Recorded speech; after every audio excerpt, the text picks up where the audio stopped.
Ano po yan, ma'am? Updating yung account, sir, meron po kayong offer kayong credit, which is product loan.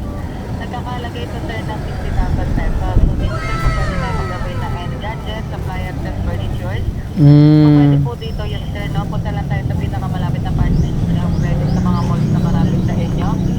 And then, dala lang tayo, sir, na at least 2 valid IDs and then pang down payment mo, okay? Okay po.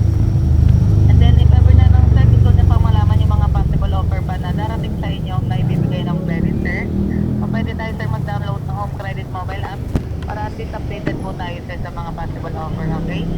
Sige po, ma'am. And then, last na lang, sir, for training and quality purposes, pa-rate na lang po ako, sir, kung paano ko po kayo in-assist. Kung niya mababa, 5 yung masahan. Okay po. Anong score niyo, sir? 5, ma'am, 5. Thank you so much, sir. Transfer ko na lang po kayo sa aming one question survey. Pag-press na lang din po ako ng score. Maraming salamat. With Home Credit na you can. Thank you. Okay.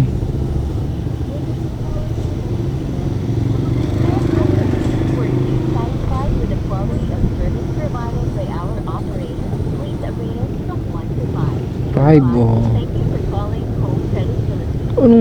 Anong tawag? Di nga ako tumawag, kayo yung tumawag eh. Loko-loko pala kayo.